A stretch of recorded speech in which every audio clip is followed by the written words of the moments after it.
പശ്ചിമ ബംഗാളിലും ത്രിപുരയ്ക്കും പിന്നാലെ വടക്ക് കിഴക്കൻ 3 സംസ്ഥാനങ്ങൾക്ക് കൂടി അതീവ ജാഗ്രതാ നിർദ്ദേശം കേന്ദ്രം നൽകിയിരിക്കുന്നു. അത് അസം, മേഘാലയ, മിസോറാം തുടങ്ങിയ സംസ്ഥാനങ്ങൾക്കാണ്. ഈ സംസ്ഥാനങ്ങളും ബംഗ്ലാദേശുമായി അതിർത്തി പങ്കിടുന്ന ചില ഏരിയകളുണ്ട്. ടോട്ടൽ ബംഗ്ലാദേശുമായി ഇന്ത്യൻ സംസ്ഥാനങ്ങൾ അതിർത്തി പങ്കിടുന്നത് 4050 കിലോമീറ്ററാണ്. ഏറ്റവും കൂടുതൽ അതിർത്തി പങ്കിടുന്നത് ത്രിപുരയും പശ്ചിമ ബംഗാളുമാണ്. പശ്ചിമ ബംഗാളിൽ 2ാം സ്ഥാനം ത്രിപുരയാണ്. പിന്നീട് 3 ആസാമും മേഘാലയയും മിസോറാമും. അവിടേക്കാണ് ഇപ്പോൾ ഈ ജാഗ്രതാ നിർദ്ദേശം കൊടുത്തിരിക്കുന്നത്. ഇന്റലിജൻസ് റിപ്പോർട്ടിൻ്റെ അടിസ്ഥാനത്തിലാണ് ജാഗ്രതാ നിർദ്ദേശം നൽകിയിരിക്കുന്നത്. ലഷ്കർ തോയ്ബയും ഒപ്പം തന്നെ അവരുടെ ബംഗാളിലുള്ള ഭീകര സംഘടനയായ അൻസറുള്ള ബംഗ്ല എന്ന സംഘടനയും തമ്മിൽ ടൈപ്പ് ആയിരിക്കുന്നു. അവർ ഏത് നിമിഷവും ഈ വടക്ക് കിഴക്കൻ സംസ്ഥാനങ്ങളിലേക്ക് എത്തിയേക്കാം. ഒപ്പം തന്നെ ജമാഅത്ത് ഇസ്ലാമി, അതായത് ബംഗ്ലാദേശിൽ നിരോധിച്ച സംഘടനയായ ജമാഅത്ത് ഇസ്ലാമിയുടെ പ്രവർത്തകരും ഇന്ത്യയിലേക്ക് എത്താൻ സാധ്യതയുണ്ട്. പ്രത്യേകിച്ച് വടക്കിഴക്ക് സംസ്ഥാനങ്ങളിൽ അവർ എത്താനുള്ള സാധ്യതയുണ്ട് എന്നുള്ള റിപ്പോർട്ടിൻ്റെ അടിസ്ഥാനത്തിലാണ് ഇപ്പോൾ അതീവ ജാഗ്രതാ നിർദ്ദേശം നൽകിയിരിക്കുന്നത്.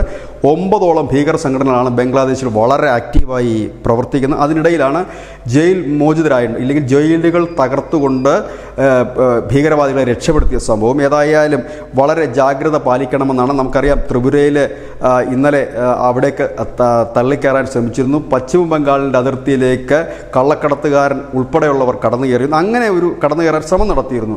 അതിനെയൊക്കെ നമ്മുടെ സേന ചെറുത്ത് തോൽപ്പിക്കുകയും ഈ കള്ളക്കടത്തുകാരനെ വെടിവെച്ച് കൊല്ലുകയും മറ്റും ചെയ്തിരുന്നു. ആ ഒരു സാഹചര്യം ഒരുപക്ഷെ ഈ വടക്കിഴക്ക് സംസ്ഥാനങ്ങളിൽ ഉണ്ടാകാം എന്നുള്ള ഒരു സാധ്യതയുടെ അടിസ്ഥാനത്തിലാണ് ഇപ്പോൾ ഈ ജാഗ്രതാ നിർദ്ദേശം നൽകിയിരിക്കുന്നത്. News desk, news India Malayalam.